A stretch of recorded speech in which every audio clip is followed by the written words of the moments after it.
Alright, so this is a P51D. I've had it printed for ages, but I haven't got around to doing anything about it. But then I was messing around printing out this Thingiverse prop, which is a 9x6 reduced to about 80%, I think. And I printed it in two halves and glued it together in the middle. And the reason you do that is so you can print from a solid core at the bottom, because trying to print from the tips or even upside down is very difficult. This is a Xing 2207 motor, XING. It's quite a nice little motor, and I built a custom mount because the back of the motor is the distance between the actual holes is 10mm. So I had to create a custom mount which I printed and set with I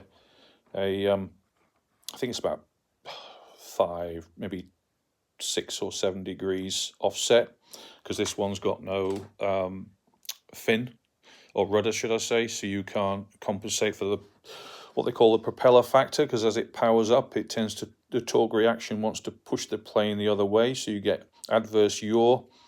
So you can probably see it's got a slight offset pointing to that side, to the right. I think it's slightly down, is it? I can't remember. Anyway, but that effectively cancels out, or attempts to cancel out, the P factor. Just a few screws to put in down the side. I've made little holes in the mount. I'll put the mount up on Thingiverse. The reason I'm printing this out 75% scale is because it should be more sturdy and it can handle more crashes. This is PolyAir, so it is really flexible and it's not prone to cracking in the, where the seams are. It's not as brittle as PLA. PolyAir is definitely quite good for models. It's quite light, contains a small amount of air, but it's not like a PLW, which is a foaming. But if you get foaming, it's really hard to print unless you've got the right G code to stop it creating stringers. So PolyAir is a good compromise. I managed to fit a standard, I think it's 1800 milliamp battery in there, 3-cell LiPo, and the receiver obviously tagged at the back there.